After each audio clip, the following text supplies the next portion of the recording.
Al escuchar la idea del juicio, del no juzgar, lo que brota de mí un poco es, pienso que más que no juzgar, y que creo que también se comentó, porque es algo como inherente al ser humano, es de qué manera juzgamos. Y a mí me parece que Jesús sí juzgó, es decir, el juicio que hace hacia los leprosos, hacia las prostitutas, los juzga, pero los juzga desde el amor. Es decir, a lo mejor estamos considerando el juicio y que de ahí viene el diagnóstico de este porcentaje de personas que se sienten excluidas, porque el juicio es peyorativo, es negativo, es decir, es un juicio con mala intención, un juicio de superioridad. Pero Jesús, si lo tuviéramos como juez, pues sabemos que nos va a juzgar con ojos de amor, nos va a juzgar desde un conocimiento profundo, desde una aceptación incondicional.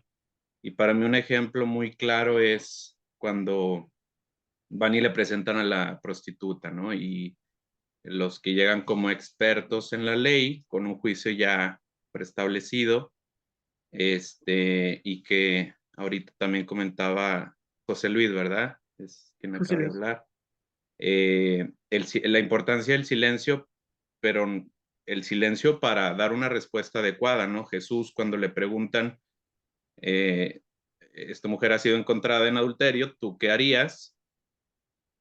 Se toma un tiempo para pensar, ¿no? Y responde desde una sabiduría profunda y los deja callados. Y el juicio es, te absuelvo, es decir, la juzga, pero es del amor y te absuelvo, no peques más, los que te acusaban ya se han ido y da una lección muy grande, ¿no? Y a mí me parece en el contacto que tengo con jóvenes que este juicio que a veces podemos tener como iglesia en general hacia ciertas nuevas realidades o minorías o la comunidad LGBT o los migrantes, o la cuestión de el trato con la naturaleza, todo esto que los jóvenes son muy sensibles y que a veces como iglesia nos perciben como muy retrógradas o conservadores, a la iglesia como estructura, pues, y que ahí es donde debe venir el juicio, es decir, qué nueva visión le podría dar Jesús a esta realidad, ¿no? Jesús si estuviera en carne y hueso actualmente y que lo está a través de nosotros,